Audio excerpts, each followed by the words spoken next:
విన్నప్పటికీ అందులో నుంచి కొన్ని సంగతులు దేవుడు మనకి వినిపించాడు. కఠిన హృదయము గలవారు ఎవరంటే, కఠిన హృదయం కలిగి ఉంటే దేవుని విషయం అభ్యంతరపడతాం. రెండవది తొలగించబడతాం. అభ్యంతరాలు వచ్చినాయి అంటే ఇక తొలగించబడతాం. సంఘంలో నుంచి, దేవుని సన్నిధిలో నుంచి తొలగించబడతారు. మూడవది,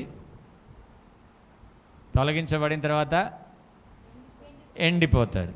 ఏమవుతారు వాళ్ళు? ఎండిపోతారు. ఎండిపోతే ఏమైపోతుంది? అగ్నిలో కాల్చబడి.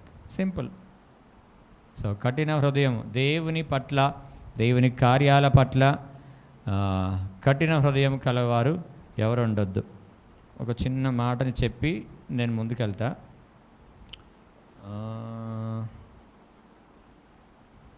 అపోస్తల కార్యాలు అనుకుంటా, చివరి అధ్యాయం,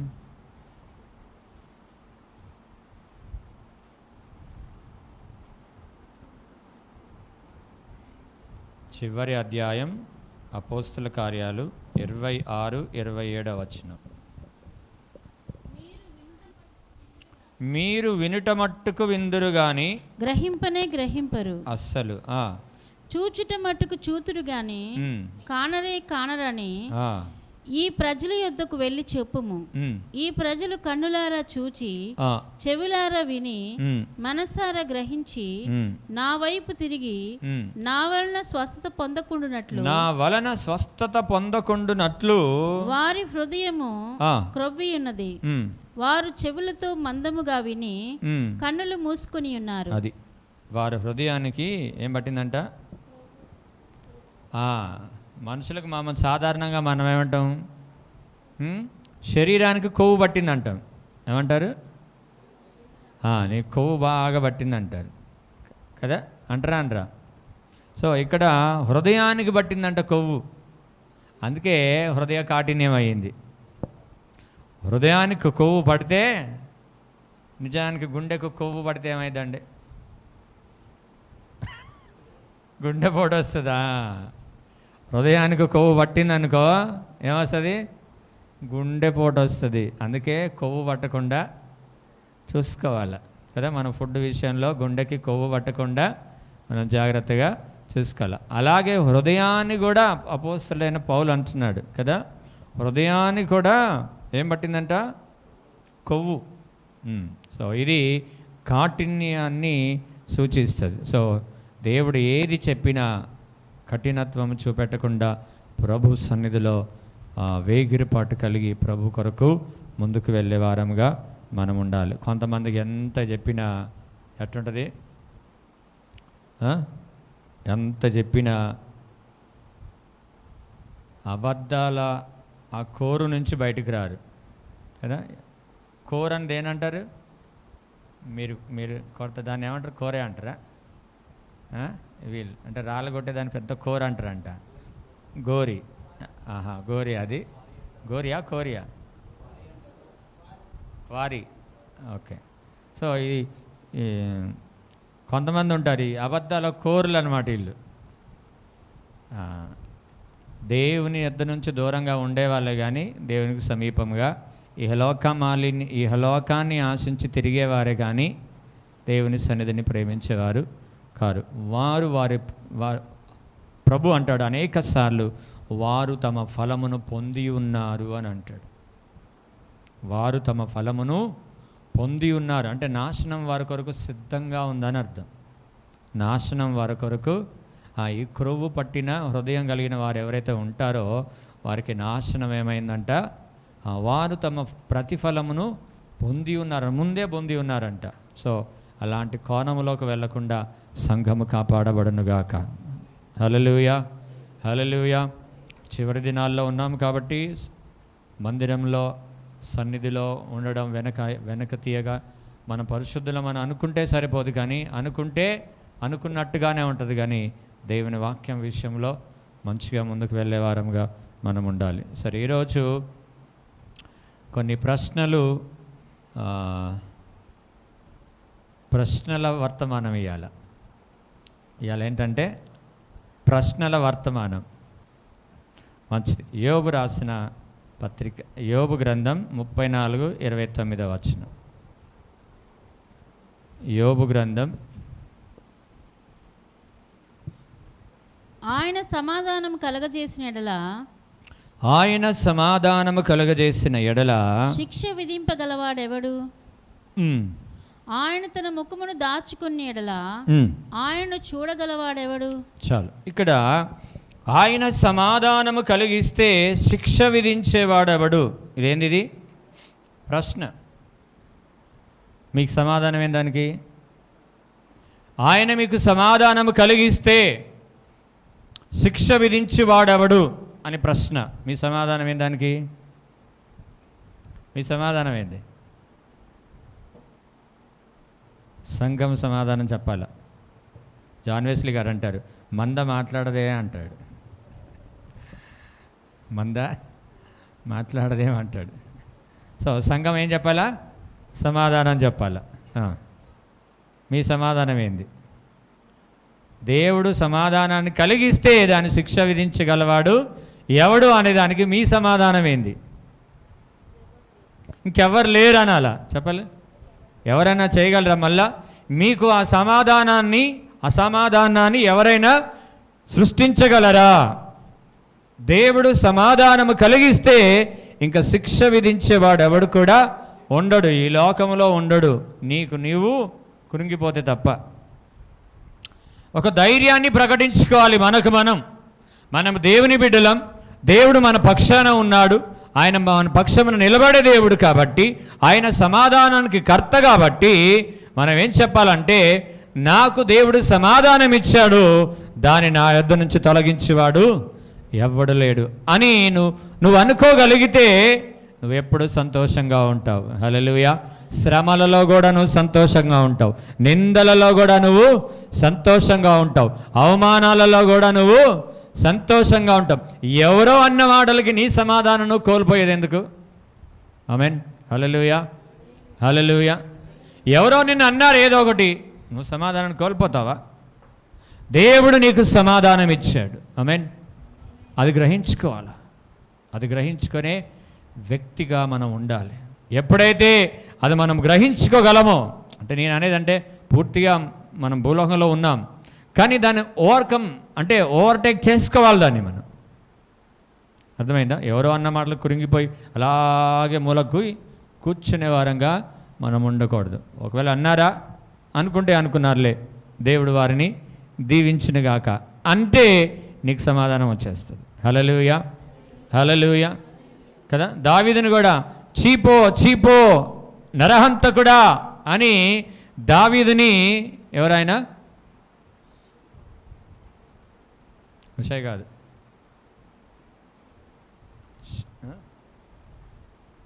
సమూయేలు గ్రంథంలో ఉంటుంది అన్నమాట.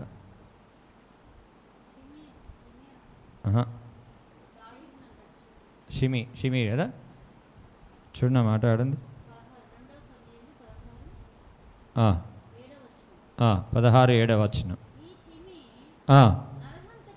నరహంతకుడా, దుర్మార్గుడా, చీపో. చూసినావా? దావీదుని పట్టుకొని ఏమనుకుంటున్నాడు? రాజును పట్టుకొని ఒక షిమి మామూలు వ్యక్తి దుర్మార్గుడా అంటున్నాడు. అయినప్పటికీ కూడా దావీదు పట్టించుకోలే. ఎందుకంటే దేవుడు నీకు సమాధానం కలిగించాడు. ఎలా నీకు సమాధానం కలిగించాడో చదువుకుందాం. యోహాను రాసిన పత్రిక, యోహాను సువార్త 8, 10, 11 వచనాలు. యోహాను సువార్త 8, 10, 11 వచనాలు చదవండి. పురుషులు కూడా చదవండి. యేసు తల ఎత్తి చూచి, అమ్మా, వారు ఎక్కడ ఉన్నారు? ఎవరు నిన్ను శిక్షించలేదా అని అడిగినప్పుడు ఆమె లేదు ప్రభువా. అందుకు యేసు, నేను నీకు శిక్ష విధింపను. అబ్బా, దేవుడు ఏమంటున్నాడు ఇక్కడ? నేను నీకు శిక్ష విధించను, నీవు వెళ్ళి ఇక పాపము చేయకుమని. దేవుడు సమాధానకు కర్త కాబట్టి ఆమెను శిక్షించట్లే దేవుడు. సద్దుకైలు, పరిసయ్యులు, ధర్మశాస్త్రోపదేశకులందరూ కలిసి వ్యభిచారముతో పట్టబడిన ఒక స్త్రీని తీసుకెళ్ళి యేసయ్య ఎదుట పెట్టి ఈయన రక్షకుడు అని చెప్పుకుంటున్నాడు, ఇప్పుడు ఎలా రక్షిస్తాడో చూద్దామని చెప్పి, ఎందుకంటే ధర్మశాస్త్రానికి వ్యతిరేకంగా మాట్లాడితే పాపం చేసిన వాడు అవుతాడు. అదే ధర్మశాస్త్రాన్ని బట్టి మాట్లాడితే ఈమె ఏం చెప్తాడు? అసలు రక్షకుడు కాడప్పుడు ఈమెను రక్షించాలి. ధర్మశాస్త్రాన్ని బట్టి మాట్లాడితే ఈమె శిక్షించాలి. శిక్షించబడితే ఈయన రక్షకుడు ఎలా అవుతాడు అని కన్ఫ్యూజన్లో పెట్టాలని వెళ్ళారు. కానీ అక్కడ ఏమన్నాడు? మొదట మీలో పాపము లేని వారు ఎవరైనా ఉంటే మీరు మొదట రాయి వేయండి. దేవునికి స్తోత్రం, హల్లెలూయా. మనం ఎంతమంది మీద రాళ్ళు వేసాం ఒక్కసారి పరీక్షించుకుందాం దేవుని బిడ్డలంగా. రాళ్ళు ఎంతమంది మీద మనం వేసాం? ఎన్ని రాళ్ళు మనం వేసాం? అబ్బే నాకు ఏం రాలేదు, ఒక్క రాయి కూడా వేయలేదండి. వేసామా మనం ఎవరి మీదన్నా? వేసామా ఎవరి మీద? రాయి తీసుకొని రాయి ఇట్లా వేసామా? ఇట్లా ఎవరి మీదన్నా వేసావా? చిన్నప్పుడు వేసావా? వేసామా? రాయిలు ఇట్లా తీసుకొని వేసామా ఎవరి మీదన్నా? చెప్పడే, మాట్లాడండి తొందరగా. మాటలతో రాళ్ళు వేస్తుంది. సో ఒక వ్యక్తిని రాయితో కొట్టాలంటే, ఒక వ్యక్తిని నువ్వు అనాలంటే ముందు నువ్వు నీ కంట్లో నలుసు నువ్వు చూసుకో. ముందు నీ కంట్లో నలుసు నువ్వు చూసుకో కదా. ఎక్కువ చాలామంది విశ్వాసులకి సంఘ కాపరి మీద రాళ్ళు వేయడం చాలా ఇష్టం. చాలామందికి, కొంతమందికి మాత్రం అస్సలు వాళ్ళు సంఘ కాపరి జోలికే పోరు. కానీ చాలామంది ఏం చేస్తారంటే ఏదైనా చిన్నది కనపడంగానే ఏదో వాళ్ళ మనసుకి ఏదో అనిపించగానే ఏదో మాట్లాడుతూనే ఉంటారు, ఇంకా మాట్లాడేస్తూనే ఉంటారు. సో ఎదురుగా అంటే బాగుంటుందని చాటంగా అనుకుంటూ ఉంటారు అనమాట. సో రాళ్ళు వేయొద్దు. రాళ్ళు వేస్తే ఎదుటి వ్యక్తికి దెబ్బ తాకుతుంది. ఏం తాకుతుంది? సో దేవుడు ఎప్పుడేమన్నాడు రాయి? నీలో లోపము లేకపోతే, నీలో పాపము లేకపోతే అప్పుడు రాయి వేయి. సో ఎవరినైనా అనే ముందు ఏం చేసుకోవాలా? నీకు నువ్వు ఫస్ట్ నువ్వు చూసుకో. ఫస్ట్ నీకు నువ్వు చూసుకొని అప్పుడు వేయగలిగితే. అప్పుడే అక్కడ ఉన్న వాళ్ళందరూ ఏం చేశారంట? చిన్నలు మొదలుకొని పెద్దల వరకు అందరూ విడిచిపెట్టి వెళ్ళిపోయారంట. సో ఎవరిలో కూడా లోపాలు లేకుండా ఉండవు. కాబట్టి ఎవరి మీద రాయి వేయకుండా చాలా జాగ్రత్తగా ఉండాలి. నువ్వు రాయి వేసావా, నీ అపరాధాన్ని నువ్వే జ్ఞాపకం చేసుకుంటున్నట్లు. దేవునికి స్తోత్రం, హల్లెలూయా, హల్లెలూయా. సో అప్పుడు అన్నాడు, అమ్మా ఎవరు నిన్ను శిక్షించలేదా అంటే, అప్పుడు ప్రభు అంటున్నాడు, అప్పుడు ఆమె అంటుంది, ఎవరు లేదు ప్రభు, ఎవరు నన్ను శిక్షించలేదంటే, దేవుడు ఏమంటున్నాడు? నేను నిన్ను శిక్షించను అన్నప్పుడు ఆమెకి ఎంత సమాధానం తన హృదయంలో వచ్చిందండి. ఎప్పుడైతే పాపము తొలగిపోయిందో ఒక వ్యక్తిలో నుంచి, ఆమె సమాధానముతో నింపబడి సంతోషముతో తిరిగి వెళ్ళిపోయింది. ఎంత భయంకరమైన అపాయం తప్పింది ఆమెకి. రాకపోతే ఆ రోజు ఆమె చచ్చిపోవాల్సింది. ఈరోజు ఆమె సమాధానముతో వెళ్ళిపోతూ ఉంది. సో ప్రియమైన దేవుని సంగమా, దేవుడు నీ ప్రతి పాపమును క్షమించి కడిగి వేసిన తర్వాత మళ్ళీ ఇతర మీద రాళ్ళు వేసే వాళ్ళుగా మనం ఉండొద్దు. కానీ దేవుని సమాధానముతో మనము బ్రతకాలి. దేవునికి స్తోత్రం, హల్లెలూయా. ఎవరికి సమాధానము కలుగుతుందంటే, సర్వోన్నతమైన స్థలములలో దేవునికి మహిమయు, ఆయనకి ఇష్టలైన వారికి భూమి మీద సమాధానము కలిగిద్ది. దేవుని చేత నువ్వు సమాధానం పొందాలంటే నువ్వు దేవునికి ఇష్టడువై, ఇష్టురాలువై ఉండాలి. నువ్వంటే దేవునికి ఇష్టమా? దేవుడు అంటే నీకు ఇష్టమా? దేవుడు అంటే నీకు ఇష్టమా? చెప్పాలా? కష్టమా? నువ్వంటే దేవునికి ఇష్టమా? దేవుడు అంటే నీకు ఇష్టమా అంటే ఇష్టం అన్నారు. మరి నువ్వంటే దేవునికి ఇష్టమా? కొంతమంది ఆలోచన చేస్తున్నారు, ఇష్టమా కాదా అని ఆలోచన చేస్తున్నారు కొంతమంది. ఎందుకంటే దేవుని యొక్క చిత్తము జరిగించే వాళ్ళు అప్పుడు వెంటనే చెప్పేస్తారు, మేము దేవునికి ఇష్టమైన వారమని. దేవునికి మహిమ కలుగును గాక. అట్టి వారి జీవితంలో ప్రతి పాపాన్ని తొలగించి దేవుడు ఏం చేస్తారంట? సమాధానాన్ని కలిగిస్తాడు. మీరు ఎంతన్నా సంపాదించండి అండి, సమాధానం లేకపోతే ఆ జీవితమే వ్యర్థం. అవునా కదా? మీకు తెలుసా అది? సమాధానం లేకపోతే జీవితం వ్యర్థమని తెలుసా? తెలియదా? తెలుసా? ఏం చేస్తామండి, ఎన్ని ఉంటే ఏం లాభమండి, ఇంట్లో మనశ్శాంతి లేదండి. ఏం లేదు ఈరోజు సమాధానాన్ని తీసుకొని వెళ్ళండి. దేవుడు మీకు అనుగ్రహించునుగాక. దేవుడు మీకు సమాధానము కలిగించునుగాక. ఆమేనని ఎవరనలే. సో మీరు రిసీవ్ చేసుకోవాలి. దాన్ని సంతోషంతో మీరు తీసుకుంటే దాని వెనుక మీకు ఆనందం, ఆశీర్వాదం దాచబడి ఉంటుంది. దేవునికి స్తోత్రం, హల్లెలూయా. దేవుడు ప్రతి ఒక్కరిని కోరుతా ఉన్నాడు, సమాధానము గల వారై మీరు ఉండాలని. కుటుంబాలలో, సంఘములో, సమాజంలో, వ్యక్తిగతంగా అన్ని విషయాల్లో కూడా సమాధానము కలిగి జీవించాలి. ఎన్ని ఉన్నా ఉప్పు అంటది కదా, అన్నేసి చూడు నన్నేసి చూడు. మీరు అన్ని కలిగి ఉండి చూసుకోండి. సమాధానం కూడా అంటది, నన్ను మీరు కలిగి ఉండి చూసుకోండి అంటది. ఆమేన్. ఏమీ లేకపోయినా గంజి ఉన్నా ఉప్పేసుకొని తింటే ఎంత టేస్ట్ ఉంటుందో. కాబట్టి గంజి ఉన్నా సమాధానం మీ ఇంట్లో ఉందనుకో, మీరంత హ్యాపీగా ఉంటారు. మీకు ఏ రోగం ఉండదు, ఏ బీపీ ఉండదు, షుగర్ ఉండదు, కొలెస్ట్రాల్ పెరగదు, థైరాయిడ్ పెరగదు, ఏది పెరగదు. అంతా నార్మల్గా ఉంటారు మీరు. దేవునికి స్తోత్రం, హల్లెలూయా, హల్లెలూయా. సంతోషంతో తినే ఆహారం ఏం చేస్తుంది అంటే జీర్ణశక్తికి అనుకూలత కలిగిస్తుంది.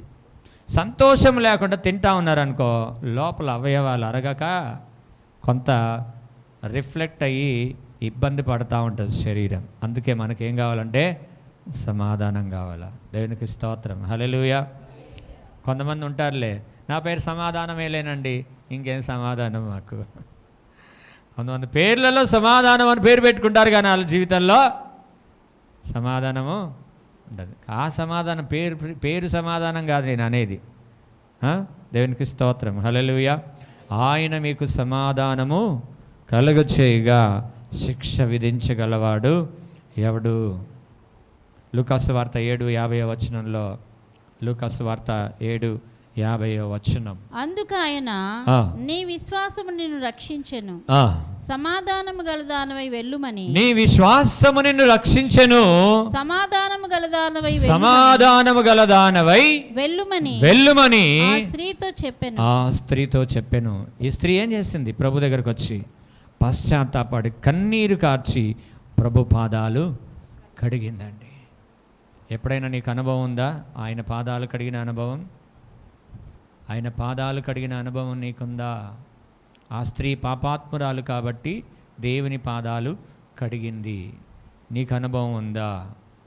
దేవుని పాదాలు కడిగిన అనుభవం నీకుంటే నీవు ధన్యుడవు. సో దేవుని పాదాలు, నువ్వు ప్రార్థన చేసేటప్పుడు నీ ప్రార్థనలో ఒక 2-3 చుక్కలు కన్నీరు వస్తే నీ హృదయం సంతోషంతో నింపబడుతుంది. హల్లెలూయా. స్తోత్రం ప్రభువా, యేసు రక్తమే జయం అనుకుంటే రాదు. అనుకుంటే సమాధానము రాదు. పూర్ణ హృదయంతో ప్రభు మీద, అంటే నేను అనేది కన్నీరు గార్చండి భర్త కొట్టినప్పుడో, భార్య తిట్టినప్పుడో, తల్లిదండ్రులు కొట్టినప్పుడు కాదు. నీవుగా ప్రభు యొక్క మహాప్రేమను ధ్యానిస్తూ ప్రభు సన్నిధిలో 2 కన్నీటి బొట్టులు నువ్వు కార్చగలిగితే నీ హృదయం ఎంత సంతోషంతో నింపబడుతూ మీరు ఇంటికి వెళ్ళి ప్రాక్టీస్ చేసుకోండి. నిజంగా అంటున్నాను నేను, నిజంగా ఆ ఆనందం, ఆ సంతోషం వేరుగా ఉంటుంది. ప్రభుతో గడిపే అనుభవం అది. హల్లెలూయా. ప్రభుతో గడిపే అనుభవం ఏంటంటే అది. సో ఈమె కన్నీరు కారుస్తూ ప్రభు పాదాలు కడిగిందంట. ఎప్పుడైతే ఈమె దేవుని పాదాలు కడిగిందో యేసయ్య ఆమె పాపాలు కడిగి వేశాడు. చెప్పలు కొడదాం ఒకసారి గట్టిగా కొడదాం. ఎప్పుడైతే ఆమె తన కన్నీటితో యేసయ్య పాదాలు కడిగిందో యేసయ్య ఆమె పాపాలు కడిగి వేశాడు. ఎందుకు తెలుసా? ఆమె పొందాల్సిన శిక్ష తాను పొందబోతున్నాడు. ఆమె పొందాల్సిన శిక్ష ఆయన పొందబోతున్నాడు కాబట్టి ఆమెకు సమాధానం వచ్చింది. కాబట్టి మనందరి కొరకు మన ప్రభు అయిన యేసుక్రీస్తు ఏం చేశాడు?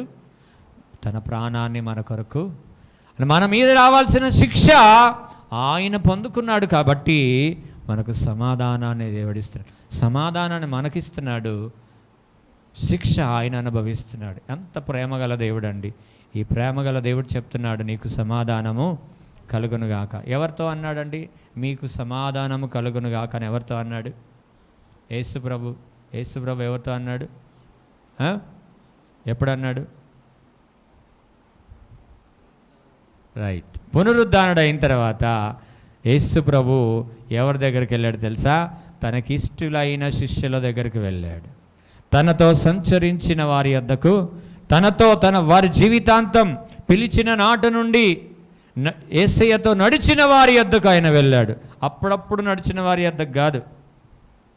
కొంతమంది అప్పుడప్పుడు, ఎప్పుడప్పుడు, అప్పుడప్పుడు కాదండి. యేసయ్య ఎప్పుడైతే శిష్యులను పిలిచాడో, పిలిచిన నాట నుండి క్రీస్తు సిలువ వేయబడే అంతవరకు కూడా నడుస్తూనే ఉన్నారు ఆయన వెంట. సో ఎప్పుడైతే పునరుత్థానుడయ్యాడో అప్పుడు వారి యొద్దకు ఆయనకు వెళ్ళి భయపడుతున్నారు అప్పటికి వాళ్ళు. అప్పుడు అన్నాడు, మీకు సమాధానము కలుగునుగాక, నేనున్నా, ధైర్యంగా ఉండండి, భయపడకండి. ప్రియమైన దేవుని సంగమా, నువ్వు దేవునికి ఇష్టడు అయితే, ఇష్టరాలు అయితే దేవుడు అంటాడు, నేనున్నా, నీకు సమాధానం భయపడకండి అంటాడు ఆయన. ఆమేన్. హల్లెలూయా, హల్లెలూయా. మీరు దేవుని ప్రేమిస్తున్నారు కాబట్టి ఈరోజు దేవుని సన్నిధికి వచ్చారు. కాబట్టి మీరందరూ దేవునికి ఇష్టలైన వారు కాబట్టి మీకు సమాధానము కలుగునుగాక. ఆమేన్, ఆమేన్. మీ హృదయం సంతోషముతో నింపబడునుగాక. ఆమేన్. కీర్తనలు 103, 9, 10, 11 వచనాలు. ఆయన ఎల్లప్పుడు వ్యాజ్యమాడువాడు కాడు. కీర్తనలు 103, 9, 10, 11 వచనాలు. ఆయన ఎల్లప్పుడు వ్యాజ్యమాడువాడు కాడు. ఆయన నిత్యము కోపించువాడు కాడు. మన పాపములను బట్టి మనకు ప్రతీకారం చేయలేదు. మన దోషములను బట్టి మనకు ప్రతిఫలం ఇయ్యలేదు. భూమి కంటే ఆకాశము ఎంత ఉన్నతముగా ఉన్నదో ఆయన యందు భయభక్తులు గలవారి యెడల ఆయన కృప అంత అధికముగా ఉన్నది. ఆయన ఎల్లప్పుడు మనతో పోరాడేవాడు కాదు, మనతో వ్యాజ్యమాడేవాడు కాదు, మన మీద కోపగించుకునే దేవుడు కాదు. ఆయన ఏమంటున్నాడు ఇక్కడ? మన పాపములను బట్టి మనకు ప్రతీకారము చేయలేదు. మీరు ఎవరైనా ఉన్నారా ప్రతీకారం తీర్చుకునే వాళ్ళు? నీ సంగతి చెప్తా, నాకు ఛాన్స్ రాదా? చూసుకుంటా బిడ్డా. ప్రతీకారం నాకు టైం రాదా? చూసుకుంటా. ప్రతీకారము తీర్చడానికి లేం మనం. అలా ప్రభు మన మీద ప్రతీకారం తీర్చుకుంటే ఎప్పుడో మనం మట్టిలో కలిసి బూడిదైపోయేవాళ్ళం. అర్థమైందా? మనం చేసే అపరాధాలను బట్టి ఒకవేళ మన ప్రభు మన మీద ప్రతీకారం చేస్తే ఎప్పుడో మట్టిలో కలిసి కొట్టుకొని పోయేవాళ్ళం. ఈరోజు నిన్ను బ్రతికించి, తన బలమిచ్చి, తన శక్తినిచ్చి నిన్ను సజీవురాలుగా కాపాడినంటే ఆయన నీ పట్ల ప్రతీకారము తీర్చుకోవట్లేదు. కాబట్టి దేవుని బిడ్డవైన నీవు కూడా ప్రతీకారము తీర్చుకోకూడదు. దేవునికి స్తోత్రం. హల్లెలూయా. ఎవరైనా లాంటి వారు ఉంటే, ఎవరికైనా వార్నింగ్ ఇచ్చిన వాళ్ళు ఎవరైనా ఉంటే ఈరోజు పశ్చాత్తాపడి వెళ్ళండి. దేవుడు మీ హృదయాలకు సమాధానము ఇస్తాడు. ఓకే.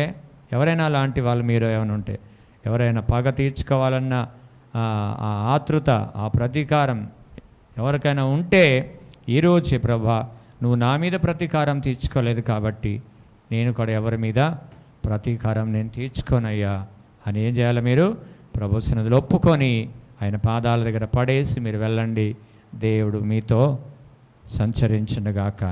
హల్లెలూయా, హల్లెలూయా. దేవుడు తన చిత్తానుసారంగా, తన ఇష్టానుసారంగా మన ప్రతి పాపాన్ని కడిగి శుద్ధీకరిస్తున్నాడండి. మనమందరం పాపులమే. నీతిమంతుడు లేడు, ఒక్కడు లేడు. నీతిమంతుడు లేడు, ఒక్కడు లేడు. మనం అనుకోవద్దు, మనమే మంచి అని అనుకోవద్దు. మనకు కనబడని ఎన్నో ఉంటాయి. మనకు కనబడనివి ఎన్నో. మన ఈపు మనకి అంటారు కదా, మన ఈపు మనకు కనబడదని ఎన్నో కొన్ని ఉంటాయి ఖచ్చితంగా. కాబట్టి ఎవరి మీద మీ ప్రతీకారం తీర్చుకోవద్దు. అది దేవుని బిడ్డల యొక్క లక్ష్యం అసలే కాదు. ఒకవేళ అలాగ నువ్వు చేస్తున్నావంటే సాతాను నేను మోసపరుస్తున్నాడని సంగతి నువ్వు మర్చిపోవద్దు. నువ్వు దేవుని వశంలోనికి రా, సాతాను వశంలోనికి నువ్వు వెళ్ళొద్దని దేవుడు మాట్లాడుతూ ఉన్నాడు. ఇది నా మాటలు కాదు, దేవుడు మాట్లాడుతున్నాడు. ఎవరి మీద ప్రతీకారం తీర్చుకోవడానికి మీరు అందునిమిత్తమై దేవుడు మీకు రక్షణ ఇవ్వలేదు, అందునిమిత్తమై దేవుడు మిమ్మల్ని ప్రేమించలేదు. నిన్ను వల్ల నీ పొరుగు వారిని ప్రేమించడానికే దేవుడు మిమ్మల్ని ఏర్పాటు చేసుకున్నాడు. దేవునికి మహిమ కలుగునుగాక. హల్లెలూయా. ఒకటి, దేవుడు సమాధానము కలిగించగా దాన్ని శిక్ష విధించగలవాడు ఎవ్వడు ఉండడు. ఒకవేళ మీకు అసమాధానం వచ్చిందనుకో, ఏం చేయాలా? ఏం చేస్తారు? ఏం చేయరా? సమాధానం వచ్చింది, సమాధానం పోయింది, ఎవరో తీసుకెళ్ళిపోయారు, మీ దగ్గరకు వచ్చి 4 రాళ్ళు వేసి తీసుకొని పోయారు. ఏం చేస్తారు? సరే, మీకు ఇట్లా అర్థం కాదు కానీ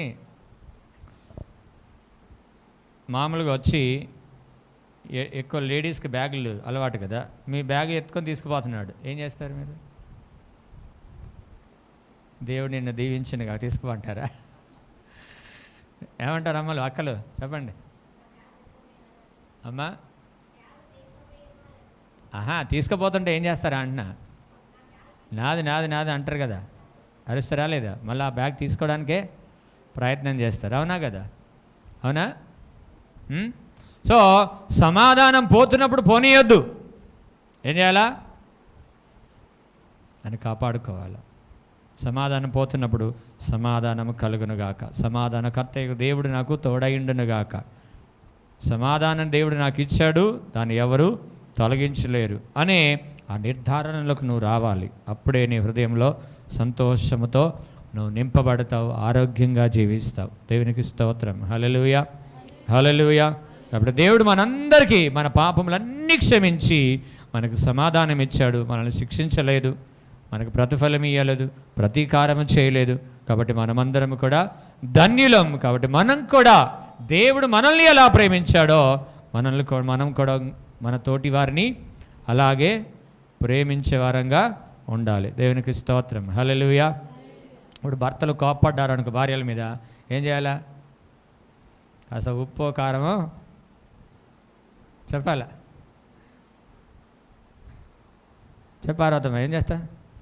ఉప్పు కారమో కాస్త ఎక్కువ వేసేసి ఆయనకి టిఫిన్ కట్టి పంపించి నువ్వు మంచి కమ్మగా వండుకొని తింటావా? పంపిస్తారా? Very good. అట్లా చేయొద్దు అనమాట. చేస్తారు అట్లా? ప్రతీకారము తీర్చుకోకూడదు, ప్రతీకారము తీర్చుకోకూడదు. ప్రేమ యథావిధిగా ఎలా ఉండాలో అలాగే ఉండాలి. దేవునికి మహిమ కలుగునుగాక. హల్లెలూయా. రెండవది యెషయా గ్రంథం 43:13. ఇప్పుడు మొదటిది సమాధానాన్ని దేవుడు సంఘానికి అనుగ్రహిస్తూ ఉన్నాడు. దాన్ని శిక్ష విధించేవాడు ఎవడు కూడా ఉండడు. యెషయా గ్రంథం 43:13. ఈ దినమున మొదలుకొని నేనే ఆయనను నా చేతిలో నుండి విడిపింపగలవాడెవడును నా చేతిలో నుండి విడిపింపగలవాడెవడను లేడు. నేను కార్యము చేయగా త్రిప్పివేయగలవాడెవడు కూడా లేడు.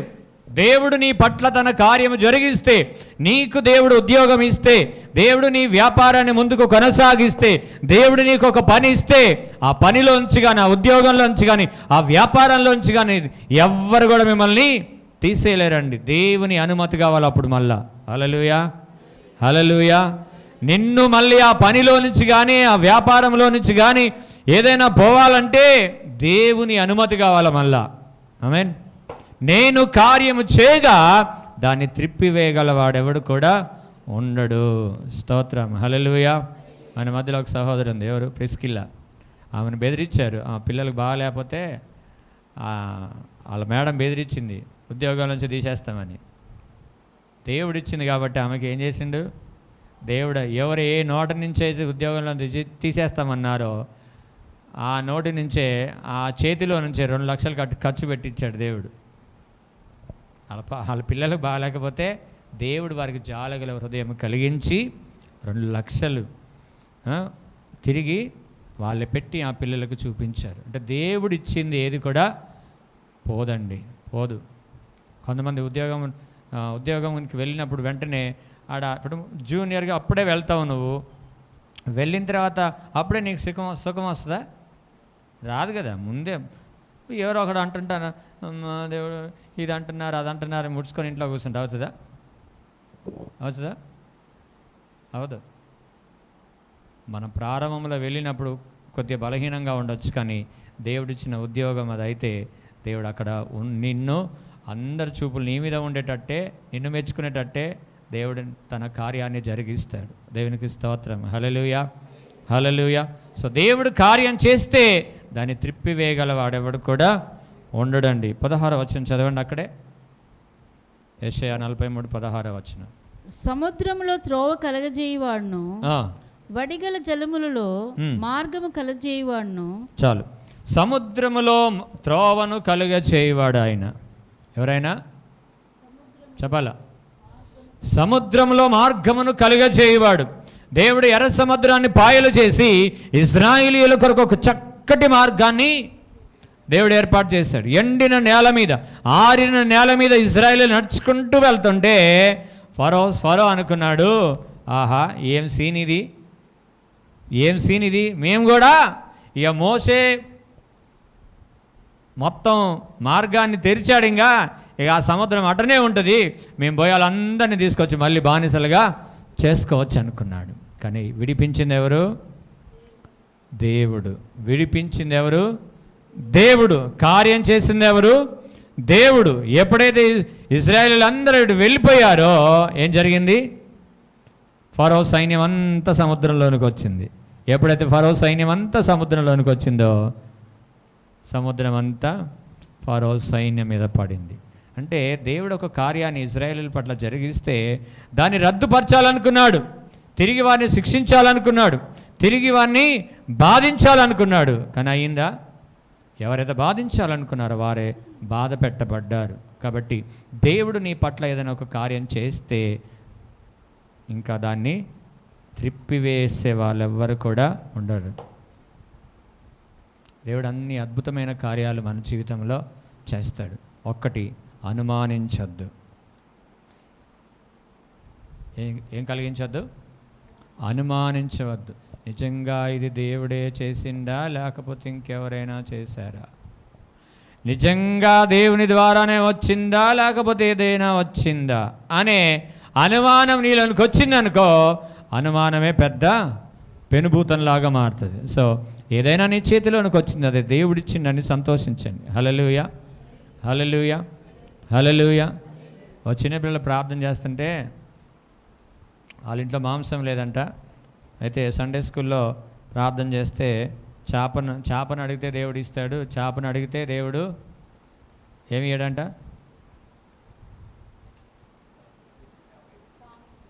చేపను అడిగితే పాముని ఇయ్యడన్నట్టుగా ఆ పిల్లలు ఏమి అడిగారంటే, మమ్మీ నువ్వు చేపల కూర వండాలి అంటే, చేపలు లేదురా, మీ డాడీ కూడా లేట్ తెస్తానికి డ్యూటీకి పోయాడు. లేదు మమ్మీ మాకు ఇలా చేపలే కావాలని అంటే, లేదురా మీ డాడీ వచ్చినాక చూద్దాం, మాకు ఇప్పుడే కావాలని మా సండే స్కూల్లో చెప్పారు, మేము ప్రార్థన చేస్తే దేవుడు చేపలు తీసుకొస్తాడు అన్నాడంట. సో వాళ్ళ గదిలోకి వెళ్ళి ప్రార్థన చేస్తూ ఉన్నారంట, ప్రభా మాకు చేపలు కావాలని ప్రార్థన చేస్తున్నారంట చిన్నపిల్లలు. మా మమ్మీని అడిగితే లేదంటుంది, ప్రభా నువ్వు ఇస్తావంట కదా, నువ్వు మాకు చేపల కూర కావాలంటే కొద్దిసేపు అయినాక వరండాలో ఒక చేప కనపడదంట వాళ్ళ అమ్మకి. అరే చేప వచ్చింది అని తీసుకుపోయి చేప శుభ్రంగా తీసుకుపోయి మంచి వండుకొని తినేశారు వీళ్ళు. వండుకొని తీసిన తర్వాత పక్కింటి ఆమె వీళ్ళ ఇంట్లోకి వచ్చింది. పక్కింటి ఆమె వీళ్ళ ఇంట్లోకి వస్తే మీ ఇంట్లో ఏం కూర అంటే చేపల కూర అని చెప్పిందంట. మా చేపను నువ్వే తీసుకుపోయినావు అన్నదంట. మేమెందుకు వచ్చామా, మా వరండాలో ఉండి మేము పైనుంచి పడ్డది మేము తెచ్చుకున్నాం, మంచి మా పిల్లలు ప్రార్థన చేశారు దేవుడు ఇచ్చాడంటే, లేదు మా ఇంటి మీద చేపలు ఆరేస్తే కాకి ఎత్తుకొని వచ్చింది మీ ఇంటికి అన్నారంట. అది మా చేప అన్నారంట. లేదు మాకు దేవుడు ఇచ్చింది అన్నారంట. సో చేపను అడిగితే దేవుడు చేపనే ఇస్తాడు. దేవుడు నువ్వేది అడిగితే అదే ఇస్తాడు. కాబట్టి దేవుడు కార్యం చేస్తే ఏది కూడా త్రిప్పివేయబడదు. మీకు ఇంకో మంచి ఉదాహరణ చెప్తా. యెహోషువ గ్రంథంలో 26వ వచనం చదవండి. 6:26 యెహోషువ గ్రంథం 6:26 వచనం. ఆ కాలమున యెహోషువ జనుల చేత శపథము చేయించి వారికి ఇలాగ ఆజ్ఞాపించెను, ఎవడు యెరికో పట్టణమును కట్టించు పూనుకొనునో వాడు యెహోవా దృష్టికి శాపగ్రస్తుడగును. వాడు దాని పునాది వేయగా వాని జ్యేష్ఠ కుమారుడు చచ్చును. దాని తలుపులను నిలువనెత్తగా వాని కనిష్ఠ కుమారుడు చచ్చును. ఇప్పుడు మొదటి రాజులు 16:34 చదవండి. మొదటి రాజులు 16:34.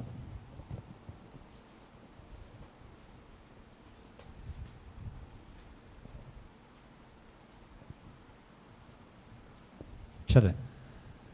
అతని దినములలో బెతీలీయుడైన హియేలు యెరికో పట్టణమును కట్టించెను. అతడు దాని పునాది వేయగా అబీరాము అను అతని జ్యేష్ఠ పుత్రుడు చనిపోయెను. దాని గౌనుల నెత్తగా సెగూబు అను అతని కనిష్ఠ కుమారుడు చనిపోయెను. ఇది నూను కుమారుడైన యెహోషువ ద్వారా యెహోవా సెలవిచ్చిన మాట చొప్పున సంభవించెను. చాలు, దేవునికి స్తోత్రం. హల్లెలూయా. ఇప్పుడు యెరికో పట్టణాన్ని కూల్చింది దేవుడు. ఇజ్రాయెల్ ప్రజలు స్తుతిస్తుండగా యెరికో పట్టణాన్ని సైతము కూల్చింది దేవుడు. కాబట్టి దానిని త్రిప్పివేయగలవాడు మళ్ళా ఎవడో ఉండడు. మళ్ళీ దాన్ని కట్టొద్దు కట్టడానికి లేదు ఇంకా. అయితే యెహోషువ మాట అన్నాడు, దీన్ని ఎవరైతే పునాది వేస్తాడో అని మొదటి జ్యేష్ఠ కుమారుడు చచ్చును. ఆ తర్వాత చచ్చిపోయినా బుద్ధి లేకుండా మళ్ళీ తలుపులు నిలబెడతాడో గుమ్మములు నిలబెడతారో రెండో కుమారుడు కూడా చచ్చిపోతాడని చెప్పాడు. ఇది జరిగింది ఇక్కడ. దేవుడు చెప్పిన మాటకి ఏది కూడా వ్యతిరేకంగా చేయొద్దు. చేస్తే ఏమవుతుంది అనుకోవద్దు. చేస్తే ఏమవుతుంది అంటే నష్టం వస్తుంది. ఏమొస్తుంది? నష్టం వస్తుంది కదా. ఇప్పుడు ఇది మనం పిల్లల్ని ఇది చేయొద్దు నన్ను అంటే చేస్తే ఏమవుతుంది అనే ఆలోచన వాళ్ళకి వచ్చేస్తుంది. సో చేస్తే ఏమవుతుంది? నష్టం వస్తుంది. కాబట్టి దేవుడు చెప్పింది చేస్తే మనం సుఖంగా ఉంటాం. దేవుడు చెప్పింది చేయకుండా చేస్తే ఏమవుతుంది అని అంటే ఏమవుతుంది? నష్టం కలుగుతుంది. కాబట్టి దేవుడు కార్యం చేస్తే ఇంకా దాని అది అలాగే ఉంటుంది. ఎవరు డిస్టర్బ్ చేయొద్దు. అందుకే దేవుడు వివాహం అన్ని విషయములలో ఘనమైనదిగా ఎంచాడు. దాన్ని ఏమన్నాడు?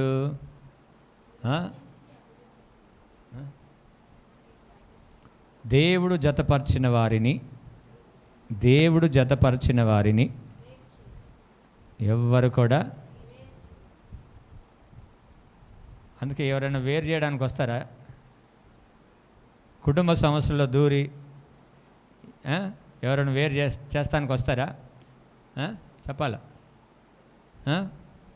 చెప్పండి. రారా? నీ బిడ్డ మీద నీ అల్లుడు కొట్టినాను కాబట్టి ఏం చేస్తావు? నీ బిడ్డని కొట్టాడు అనుకో అల్లుడు, నీకు ఎన్ని ధైర్యం, నా బిడ్డను నేనే కొట్టుకోలేదు చిన్నప్పటి నుంచి, నువ్వు కొడతావా? నా బిడ్డను నేనే కొట్టలేదు, నువ్వు కొడతావా అని ఏం చేస్తావు అల్లుడిని? కదా, కారం ఉప్పు మసాలా అన్నీ ఇంకా ఏమేమి ఉంటాయి అన్నీ కలిపి వారి మధ్యలో వేస్తే ఏమైపోతాయి వారి జీవితాలు? సరే నువ్వు విడగొడతావు, ఆ శాపం నీకే వస్తుంది, నువ్వే ఇబ్బంది పడతావు తర్వాత. సో ఆడపిల్లలు అంటే సమస్యలు కొట్టడం అనే కాదు, నేను మాటలు కూడా కొన్ని ఉంటాయి.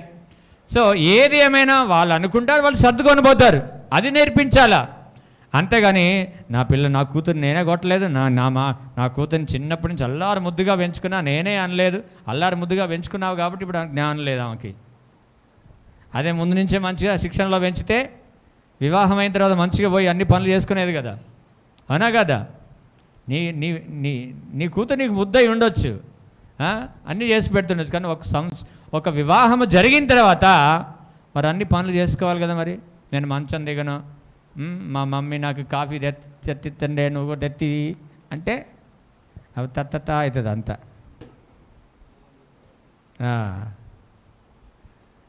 సో ఆడపిల్లలు కలిగిన తల్లిదండ్రులు ఏం చేయాలా? పిల్లలకి పనులు నేర్పించుకోవాలి. చదువుతో పాటు కాస్త పనులు కూడా మెల్లగా చెప్పుకోండి వాళ్ళకి. ఎందుకంటే వాళ్ళకి చెప్తే మళ్ళీ కోపంతో చెప్తే కూడా కష్టం. మెల్లగా చెప్పుకోండి, మెల్లగా చెప్పుకొని పనులు నేర్పించుకోండి. ఎందుకంటే వివాహం అయిన తర్వాత అది చాలా ఉపయోగపడుతుంది. సో మధ్యలో దూరొద్దు, వాళ్ళ మధ్యలోకి దూరొద్ది. దూరి అల్లుండి వేరు కూతుర్ని వేరు చేయొద్దు. తల్లిదండ్రులే చేస్తారండి ఇవి. విచిత్రమైందంటే తల్లిదండ్రులే వివాహం చేస్తారు, తల్లిదండ్రులే. కొంతమంది జ్ఞానవంతులు ఉంటారు ఉండి, అమ్మ అట్లా కాదమ్మా, సర్దుకుపోవాలి మనం అని అల్లుడికి మంచి మాటలు చెప్తారు, కూతురికి మంచి మాటలు చెప్పి మీ ఇద్దరు ఒకటే అని అట్లా నచ్చ చెప్తారు.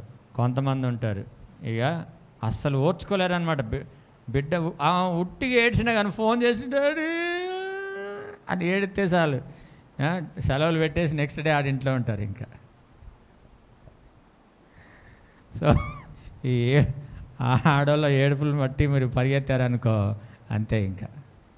సో వివాహ జీవితం అన్నిటికంటే శ్రేష్టమైంది. ఒకవేళ అందుకే దేవుడు అన్నాడు, దేవుడు జతపరిచిన వారిని మనుష్యుడు వేరుపరచొద్దు. ఒకవేళ నువ్వు భర్తను భార్యను వేరు చేసావా, ఆ భారం బాధ్యత ఆ శాపం అంతా నీ మీదనే పడుతుంది. మళ్ళీ సరే తెచ్చుకుంటావు, ఏం చేస్తావు? తెచ్చుకొని మళ్ళీ కాలేజీకి పంపిస్తావా? ఏం చేయలేము. కాబట్టి విడగొట్టడం అనేది దేవుడి కార్యం. అది వివాహం అనేది దేవుని యొక్క కార్యం. మళ్ళీ దాన్ని తిప్పొద్దు, ఇట్లా రిటర్న్ తిప్పొద్దు. నేను పంపను నా బిడ్డని, నేను పంపిస్తాను అని ఇట్లా అనవసరమైన మాటలు మాట్లాడి రెచ్చగొట్టుకునే దానికంటే ప్రేమ ఆప్యాయతలు కలిగి మాట్లాడుకోవడం మంచిది. ప్రారంభంలో కొంతమందికి అనుభవం ఉండకపోవచ్చు, అనుభవం ఉన్నవాళ్ళు చెప్పుకోవాలి. వివాహం అయిన వెంటనే వారికి అనుభవం ఉంటుందండి? ఉంటుందా? ఉండదు. సో దీన్ని ఏం చేయాలో పెద్దలు చెప్పాలి. వీటికి పిల్లలకి ఏం చేయాలో పెద్దలు చెప్పాలా. ఈ పెద్దలు కూడా చెప్పలేదనుకో, వాళ్ళ జీవితాలు మన చేతుల మీద మనే పాడు చేసిన వాళ్ళం అవుతాం. సో అలా తల్లిదండ్రులు ఎవరు కూడా చేయకూడదు. దేవునికి స్తోత్రం, హల్లెలూయా. అది దేవుని కార్యం కాబట్టి దాన్ని త్రిప్పివేయకూడదు. ఎరికో కోటను కూడా దేవుడు కూల్చాడు కాబట్టి కట్టడానికి లేదు. సో ఏదైనా మనం ఏదైనా ప్రారంభించినప్పుడు ఏదైనా అపాయము లేకపోతే నీకు మనశ్శాంతి లేని సమస్య ఏదైనా ఏర్పడినప్పుడు దాని అంతటితో ఆలోచన చేయండి. దాన్ని ఇది నిజంగా దేవుని చిత్తం అయితే ఎందుకు ఆటంకం కలిగింది అని ఆలోచన చేయండి. ఆగండి అక్కడ కొద్దిసేపు ఆగి దాన్ని ఆలోచన చేసి, ఒకవేళ దేవుని చిత్తం అయితే ముందుకు వెళ్ళండి, లేకపోతే ఆటంకం అయితే ఆపేసుకోండి అక్కడనే. ఇది దేవుని చిత్తం కాదని వదిలేసేయండి, ఇబ్బంది లేదు. మళ్ళీ అందులోకి పోయి లోతులోనికి వెళ్ళి బాధపడేదానికంటే ఒడ్లో ఉన్నప్పుడు బయటపడితే చాలా మంచిది. దేవునికి స్తోత్రం, హల్లెలూయా. మూడవది సంఖ్యాకాండం 23:20. సంఖ్యాకాండం 23:20. ఇదిగో దీవించుమని నాకు సెలవాయను, ఆయన దీవించెను, నేను దాన్ని మార్చలేను. దీవించమని నాకు సెలవాయను, నేను దాన్ని మార్చలేను. వీళ్ళు ఎవరు? బాలాకు రాజు బిలాము ప్రవక్త ఏది పలికితే అది జరిగిద్దంట కదా అని పిలిపించుకున్నాడు. పిలిపించుకున్న తర్వాత బిలాము వచ్చాడు. ఇదంతా మీకు తెలుసు కదా, గాడిద మీద ఎక్కొచ్చాడు, గాడిద కొట్టింది, ఇదన్నీ మీకు తెలుసు. సో గాడిద మీద ఎక్కొచ్చాడు, మొత్తానికి ఎక్కొచ్చి ఇప్పుడేమంటున్నాడు? దేవుడు వారిని దీవించను, నేను దాన్ని మార్చలేను. నేను అంటున్నాను నా దేవుని వాక్యం ద్వారా, దేవుడు నిన్ను దీవించాడు, ఎవడు దాన్ని మార్చలేడు. చెప్పలు కొడదాం ఒకసారి గట్టిగా. దేవుడు నిన్ను దీవించాడు. నీ ఉద్యోగంలో, నీ వ్యాపారంలో దేవుడు నిన్ను దీవించాడు. నీ చేతికిచ్చిన ఏ పనైనా సరే, అది ఏదైనా కానీ, ఏ కష్టము చేసినను లాభము కలుగును. ఏ కష్టం చేసినా ఏమొస్తుందంట? లాభము కలుగును. ఆ వాక్యాన్ని నమ్మాలి. మన మధ్యలో ఒక సహోదరుడు ఉండే, అంటే నేనే వారికి కొత్తగా వివాహం అయితే వేరే వాళ్ళని అడిగి, కొత్తగా వివాహం అయిందా, ఉద్యోగం ఏం లేదు, చదువు కూడా అంత లేదు అని మాట్లాడి ఒక ఉద్యోగాన్ని పెట్టిస్తే ఈయన పని ఈయన చేసుకోవాలి కదా. ఈయన పని ఈయన చేసుకోకుండా, ఆ పని అయితే బాగుండు, నాకు ఈ పని ఇచ్చాడు, ఆ పని అయితే బాగుండు, నాకు ఈ పని ఇచ్చారు. నీ చదువు ఎంత? వాళ్ళ చదువు ఎంత? వాళ్ళు చదువుకున్నారు, నువ్వు చదువుకోలే. అసలు నీకు చదువుకోకుండా ఒక ఉద్యోగం వచ్చిందంటే నువ్వు దాంట్లో తృప్తిపడి దాన్ని బట్టి ముందుకు వెళ్ళాలా, అంతేగాని వాళ్ళ మీద పడి ఎడవద్దు. నీ ఆశీర్వాదం నీకు ఇచ్చాడు, దాంట్లో నువ్వు తృప్తి పొందు. ఎదుటి వారికి ఇచ్చిన ఆశీర్వాదాన్ని బట్టి నువ్వు ఏడవద్దు. కొన్ని రోజులకి ఏమైంది, ఏడ్చాడు, ఆ ఉన్న ఉద్యోగం కూడా పోయింది.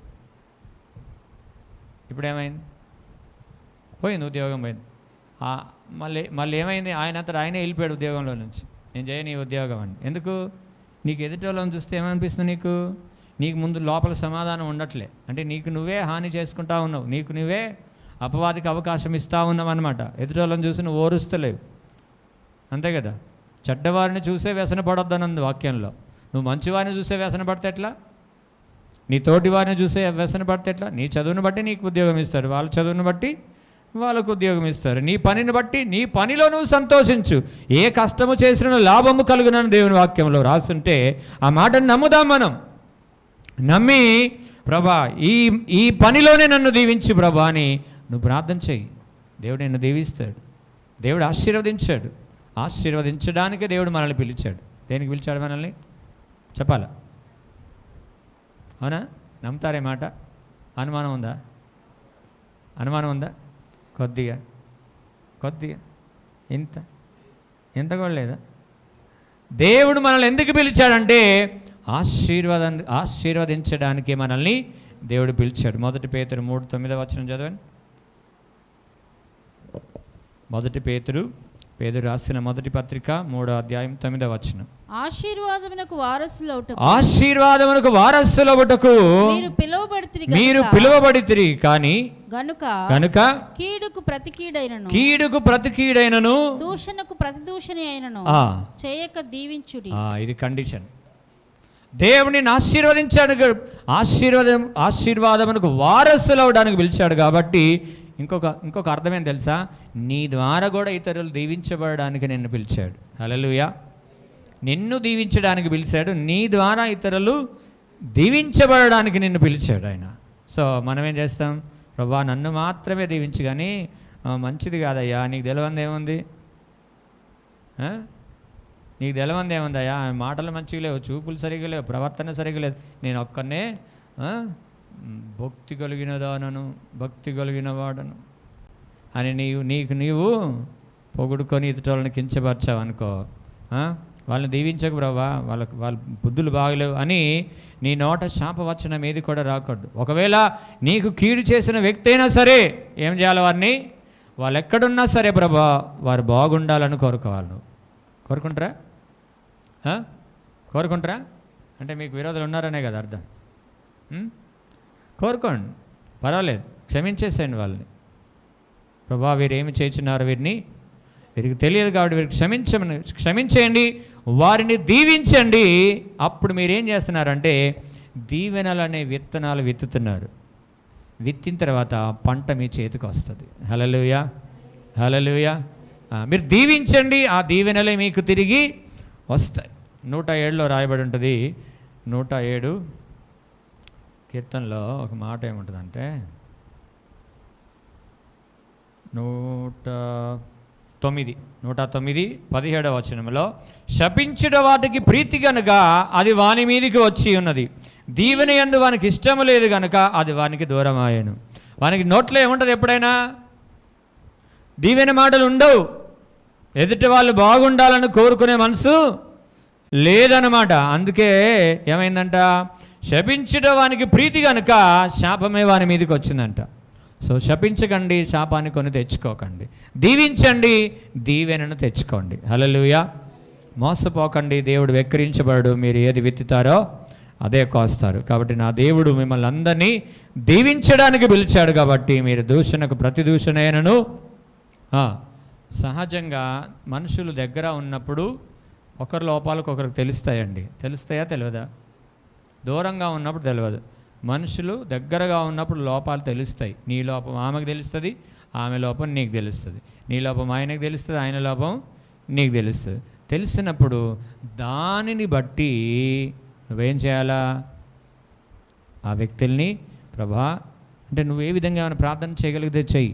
ప్రభా ఆమెలో నుంచి తొలగించి దీవించండి అయ్యా అని ప్రార్థన చేయాలి. ఒకవేళ పని స్థలాలలో కొంతమంది ఏం చేస్తారంటే కొంతమందిని టార్గెట్ ఇబ్బంది పెడతా ఉంటారు, జూనియర్స్ని ఇబ్బంది పెడతా ఉంటారు కొంతమంది సీనియర్స్. అప్పుడు బట్టి ఏం చేయాలా? ప్రభా వారిని దీవించమని ప్రార్థన చేయండి.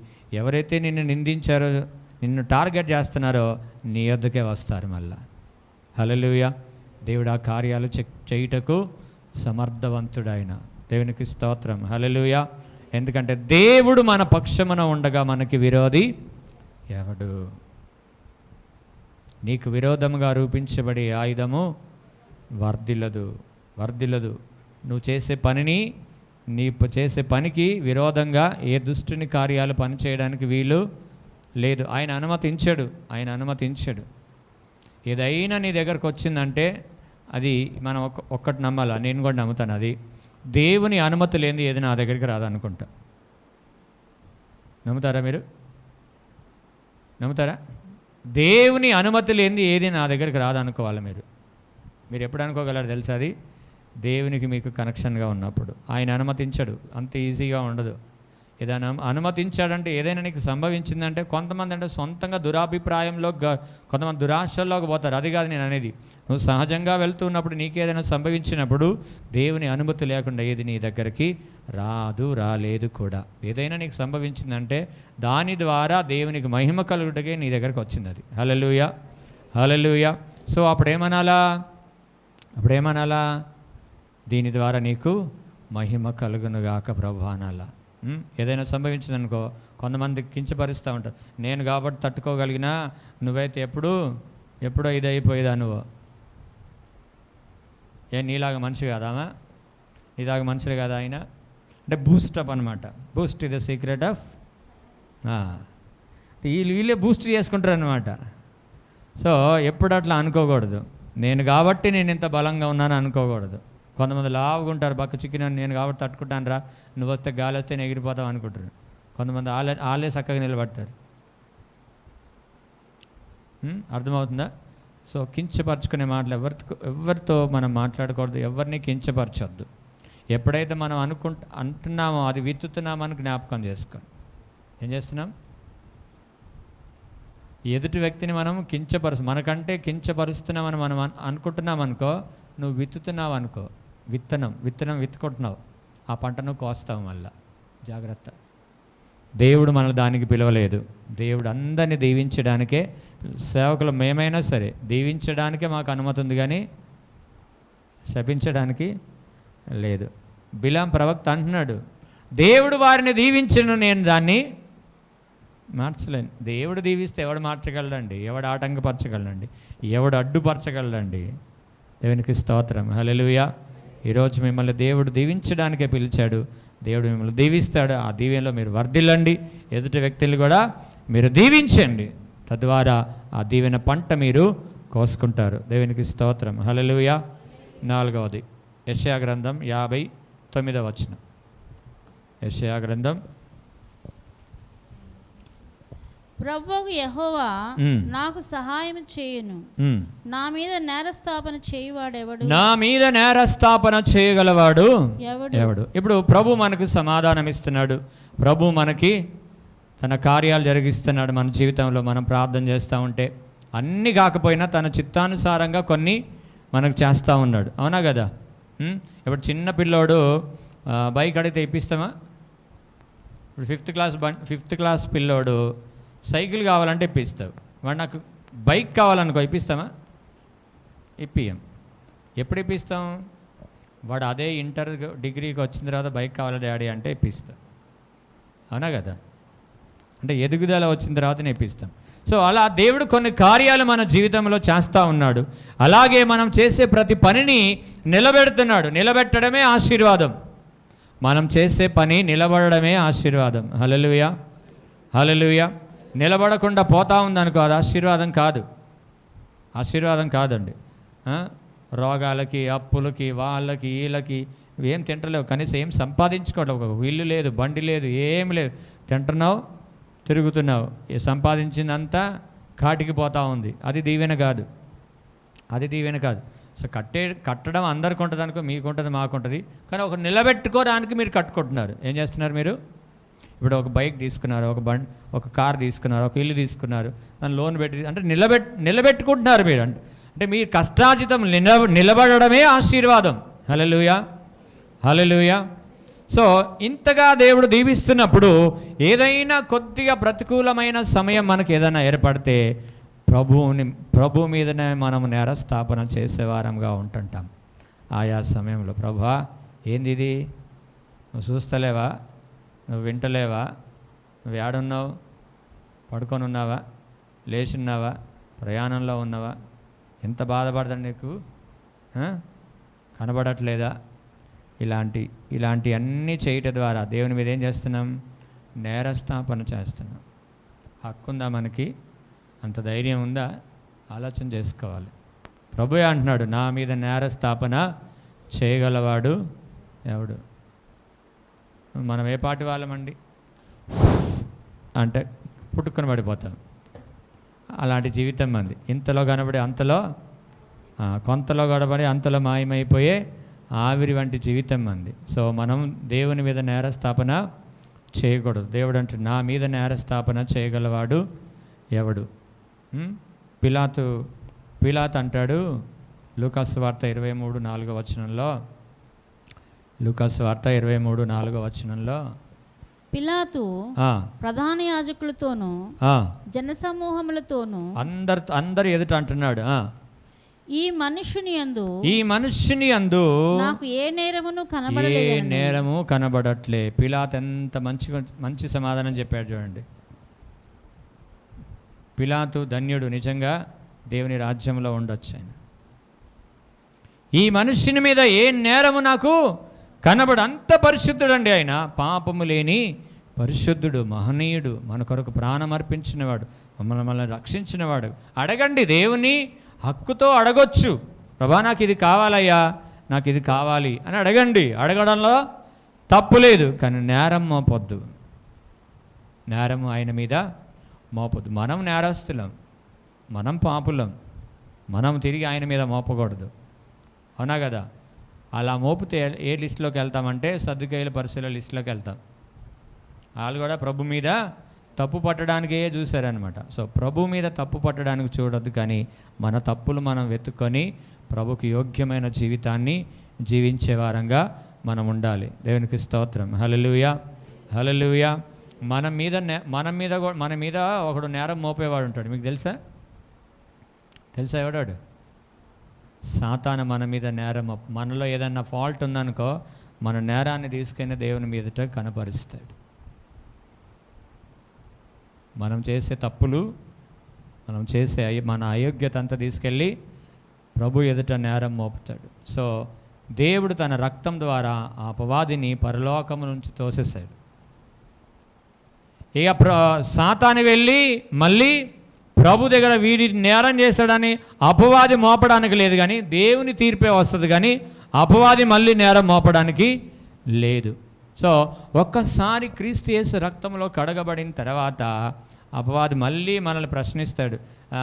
నువ్వు పెద్ద శుద్ధుడు అనుకుంటున్నావా, నువ్వు పెద్ద పరిశుద్ధుడు అనుకుంటున్నావా, పెద్ద నీతిమంతురాలు అనుకుంటున్నావా, అప్పుడు ఇది చేయలే, అప్పుడు అది చేయలే, అప్పుడు ఇది చేయలే అని మనకు అంటే మన మీద నేరం మోపుతూ ఉంటాడు. అప్పుడు నువ్వేమనాలా?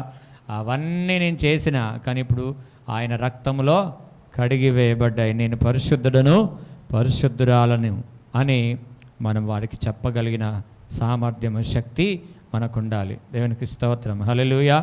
ఆ ధైర్యంతో మనం ఉండాలి.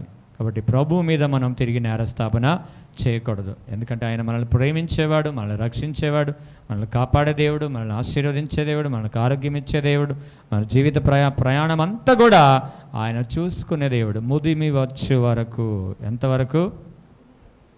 ముదిమి వచ్చు వరకు ఎత్తుకొని ముత్తాడును, చంకబెట్టుకొని కాపాడును. మోకరించండి.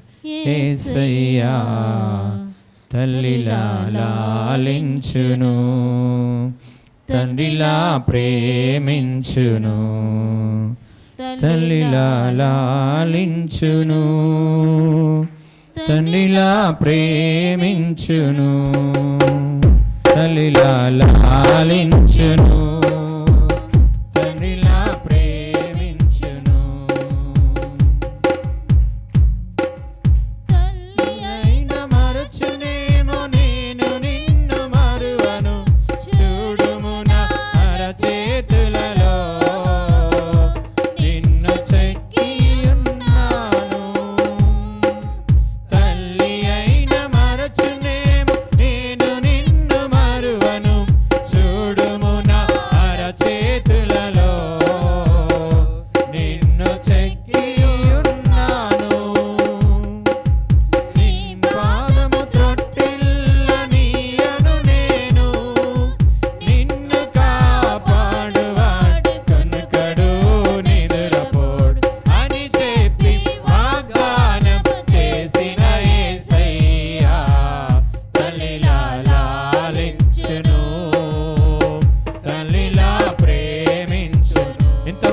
జీవితంలో దేవుని మీద ఏదైనా నేరం మోపి ఉంటే ఏదైనా మనం క్షమించి ప్రభు అని అడిగి ప్రభు యొక్క దీవెనలతో మీరు వెళ్ళండి. ముద్దాడును చంక పెట్టుకొని కాపాడును యేసయ్యా తల్లిలా లాలించును. దేవుడు మీకు సమాధానం అనుగ్రహిస్తున్నాడు. దేవుడు నీ పట్ల తన కార్యాన్ని జరిగిస్తా ఉన్నాడు. దేవుడు తన ఆశీర్వాదముతో నిన్ను నింపుతున్నాడు. కాబట్టి ఇక మీదట ఆయన మీద నేరము మోపకుండా జాగ్రత్త ఉండాలి. తండ్రిలా ప్రేమించును. పర్వతాలు తొలగవచ్చు, తత్తరిల్లు మెట్టలన్నీ వీడిపోదు నా కృప నీకు. నా నిబంధన తొలగదు. పర్వతాలు తొలగవచ్చు, తత్తరిల్లు మెట్టలన్నీ వీడిపోదు నా కృప నీకు. నా నిబంధన తొలగదు. దిగులు పడకు, భయపడకు, నిన్ను విమోచించెదా. నీదు భారమంత మోసి నీకు శాంతి నొసగెదా అని చెప్పి వాగ్దానము చేసిన యేసయ్యా తల్లిలా లాలించును. తల్లిలా నిన్ను లాలించి తండ్రిలాగా నిన్ను ప్రేమించే దేవుడు ఆయన. ప్రియ సహోదరి సహోదరుడా, కీడుకు ప్రతి కీడైనను దూషణకు ప్రతి దూషణ చేయక దీవించండి, దీవెనను పట్టుకోయండి. ముద్దాడును చంక పెట్టుకొని కాపాడును యేసయ్యా తల్లిలా లాలించును. తండ్రిలా ప్రేమించును. తల్లిలా లాలించును. తండ్రిలా ప్రేమించును. తల్లిలా లాలించి తండ్రిలా ప్రేమించి ముదిము వచ్చు వరకు నిన్ను ఎత్తుకునే దేవుడు నీకు తోడై ఉన్నాడు. కాబట్టి ప్రియ దేవుని సంగమా, ఇక మీదట ఎన్నడూ ఆయన నాకు ఏ మేలు చేయలేదని నేరము మోపకుండా మన జీవితాల్లో మనం జాగ్రత్త పడదాం. దేవుడు సమాధానాన్ని మీకు అనుగ్రహిస్తూ ఉన్నాడు. దేవుడు నీ పట్ల మీ ఆలోచన యావత్తును, మీ చింత యావత్తును ఆయన మోస్తూ ఉన్నాడు. కాబట్టి నీ కార్యములు ఆయన సఫలము చేస్తూ ఉన్నాడు. ఆశీర్వదించడానికి ఆయన నిన్ను పిలిచిన దేవుడు. కాబట్టి పిలిచిన దేవుడు నమ్మదగిన దేవుడు. కాబట్టి ప్రభు సన్నిధిలో ఎవరి మీద మనం ప్రతీకారము చేసేవారముగా, ప్రతీకారం తీర్చుకునే వారముగా ఉండకుండా ప్రభు యొక్క మనస్సు, ఆ ప్రేమ మనస్సు దేవుడు మనకు అనుగ్రహించిన గాక. మనల్ని మన దోషములను బట్టి ఆయన ప్రతీకారము చేయలేదు. కాబట్టి మనము కూడా ఎవరి మీద ప్రతీకారము చేయక ప్రభు యందు ప్రేమాభివృద్ధి యందు మనము వర్ధిల్లే వారముగా మనం ముందుముగాక. దేవుడి వాక్యాన్ని మన వినికిడిలో దీవించినట్లుగా ఒకరు ప్రార్థన చేయవలసిందిగా మనం చేస్తూ ఉన్నాను.